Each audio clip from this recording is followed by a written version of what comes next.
அஸ்ஸலாமு அலைக்கும் வரஹ்மத்துல்லாஹி வரகாத்துஹு. எண்ணெய் குடிக்காத ஒரு மொறுமொறுன்னு சூப்பரான ஒரு டீ கடை பஜ்ஜி சட்னி எப்படி செய்யலான்றதை நம்ம வீடியோவில் போய் பார்க்கலாம் வாங்க.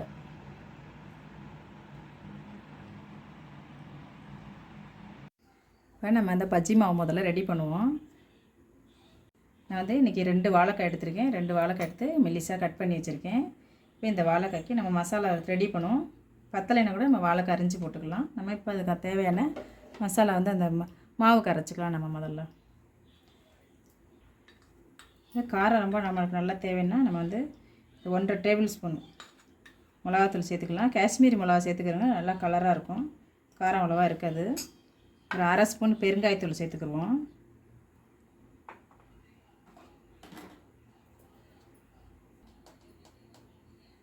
ஒரு ஸ்பூன் இஞ்சி பூண்டு பேஸ்ட்டு அதையும் நம்ம அதில் சேர்த்துடலாம்.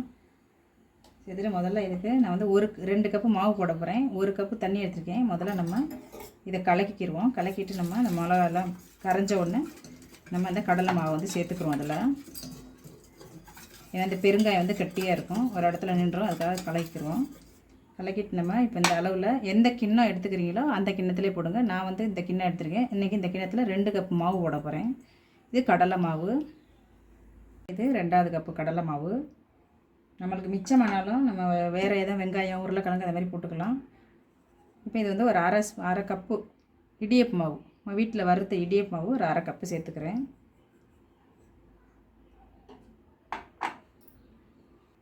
அரிசி மாவு எந்த அரிசி மாவாக இருந்தாலும் பரவாயில்ல, கடையில் வாங்கினதாலும் சரி வீட்டில் வாங்கினதாலும் சரி, எந்த அரிசி வந்துச்சு. ஆனால் பச்சரிசி மாவு ஒரு 1/2 ஸ்பூன் உப்பு சேர்த்துக்கிறோம். நம்ம சேர்த்துட்டு இந்த 1/2 கப்பு தண்ணி, இந்த 1 கப் தண்ணியை நம்ம கொஞ்சம் கொஞ்சமாக ஊற்றி கலக்கிக்கிறோம். நல்லா கட்டி இல்லாமல் நல்லா கரைச்சிடணும், ஏன்னா பஜ்ஜியில் திட்டாக வரும். இதுக்கு எப்படியும் ஒரு 2 கப்பு தண்ணி செலவாகும். நம்ம ஃபஸ்ட்டு 1 கப் தண்ணி ஊற்றி நல்லா கலக்கிக்கிறோம். கலக்கிக்கிட்டு நல்லா சாஃப்டாக கலக்கிடுவோம். கலக்கிட்டு இன்னொரு கப் ஊற்றி கலக்கிடுவோம். இப்போ நம்ம 2வது கப்பு தண்ணியை கொஞ்சம் கொஞ்சமாக சேர்த்துக்கிடுவோம். கொஞ்சம் கொஞ்சமாக சேர்த்துக்கிட்டு நம்ம கலக்கிக்கிறோம். நல்லா திக்காக இருக்கணும், தண்ணியாக கலக்கிறாதீங்க. தண்ணியாக கலக்குறீங்கன்னாக்கா பஜ்ஜி வந்து சப்பையாக போயிடும். நல்லா உப்பெல்லாம் இருக்கணும், முறுமுறுன்னு இருக்கணும்னா இந்த மாதிரி கலக்குங்க, ரொம்ப சூப்பராக இருக்கும். காஷ்மீரி மிளகாத்தூள் சேர்த்துக்கிறோங்க, கலராக இருக்கும். நம்மளுக்கு கலர் தேவையில்லை, ஃபுட் கலர் எதுவும் தேவையில்லை. காஷ்மீரி மிளகா போட்டி சேர்த்திங்கன்னா ஃபுட் கலர் வேண்டாம்.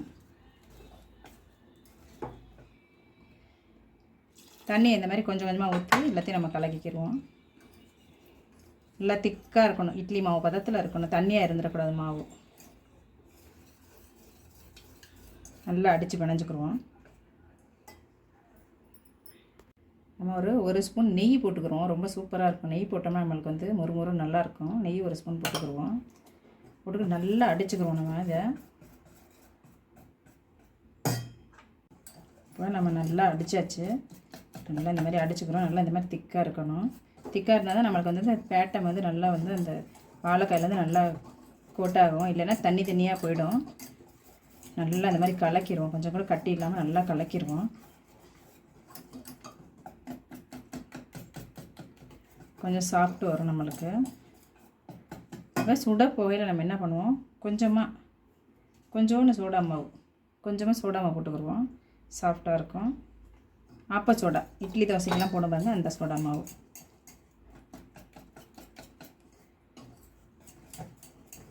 போதும். இப்போ இந்த பதத்தில் செஞ்சால் போதும். மாவு ரெடி ஆயிடுச்சு. இப்போ நம்ம பஜ்ஜியை எண்ணெயில் போட ஆரம்பிச்சிடலாம். மாவு நம்ம நல்லா கரைச்சிட்டோம். இந்த மாதிரி நீட்டமான ஒரு பாத்திரத்தில் நம்ம அந்த மாவை சேர்த்துருவோம். நம்மளுக்கு பஜ்ஜி போடுறதுக்கு சூப்பராக வரும். நல்லா நம்ம டீ கடை பஜ்ஜி மாதிரி நம்ம சூப்பராக செய்யலாம். இந்த மாவை மொத்தம் நம்ம அந்த குவளையில் சேர்த்துடலாம். நம்ம வீட்டிலலாம் வந்து ஜோடுதல்னு சொல்லுவாங்க, சொம்பு, தண்ணி குடிக்கிற சொம்பு இருக்கும். இல்லைன்னா இந்த மாதிரி ஒரு பாத்திரம் தான், இதை எடுத்துக்கிறோங்க. சூப்பராக அதில் டிப் பண்ணி செய்கிறதுக்கு ரொம்ப நல்லா ஈஸியாக இருக்கும் நம்மளுக்கு.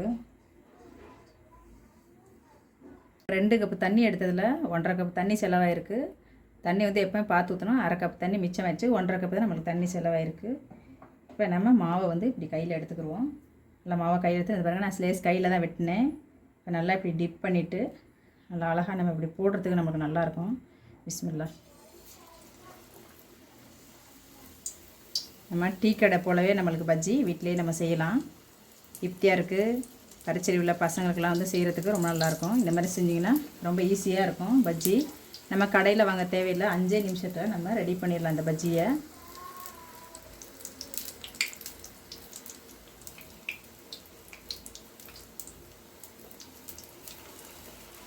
சூப்பரான சுவையான பஜ்ஜி நம்ம வீட்டில் டீ கடை பஜ்ஜி எப்படி செய்யலான்றதை செஞ்சு பார்த்துட்டு எனக்கு கமெண்ட் பண்ணுங்கள் எப்படி இருக்குன்னு.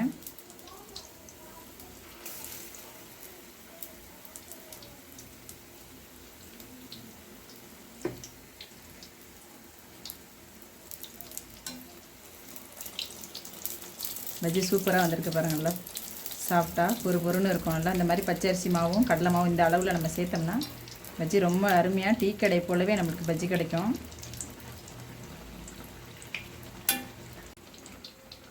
நம்ம டீ கடை பஜ்ஜி எவ்வளோ அருமையாக வந்திருக்கு பாருங்கள், நல்லா பொசுன்னு சூப்பராக வந்திருக்கு. அவ்வளோதான்.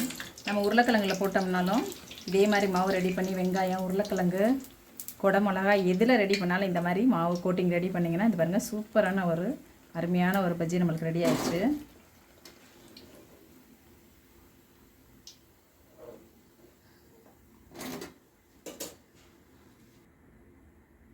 நம்ம இப்போ இதே போல் எல்லா பஜ்ஜிகளையும் நம்ம சுட்டு எடுத்துடலாம்.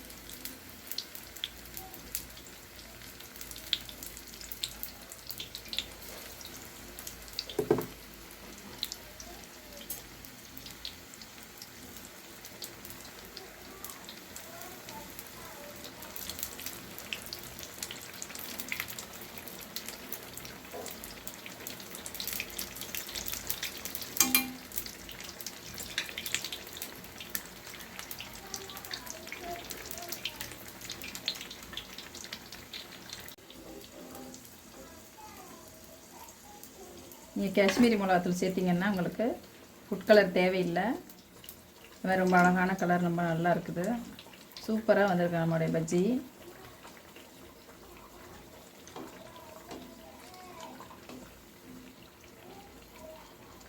ஆறுனா கூட அப்படியே நல்லா முறுமுறுன்னு நல்லா சாஃப்டாக நல்லாயிருக்கும்.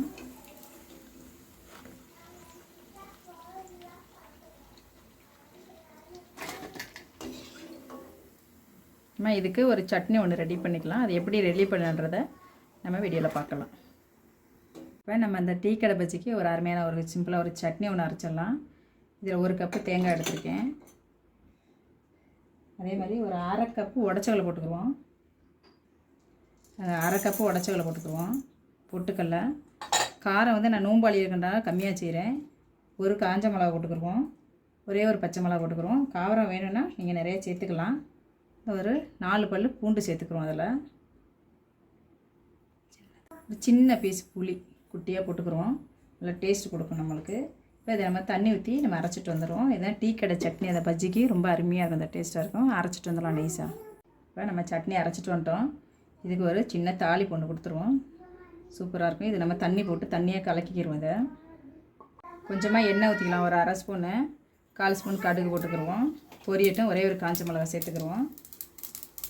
கொஞ்சமாக உளுந்தம்பருப்பு, ஒரு 1/2 ஸ்பூன் உளுந்தம்பருப்பு சேர்த்துக்கிடுவோம். நல்லா பொரியட்டும்.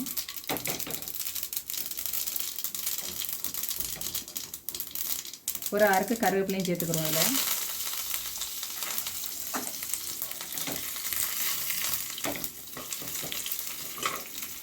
அவ்வளோதான் நம்ம தாளிப்பு. இப்போ நம்ம இதை சட்னியில் போட்டுருவோம். இந்த சட்னிக்கு வந்து கொஞ்சம் தண்ணியாகவே இருக்கட்டும். தண்ணியாக இருந்தால் தான் பஜ்ஜிக்கு ரொம்ப நல்லாயிருக்கும். திக்காக வேண்டாம்.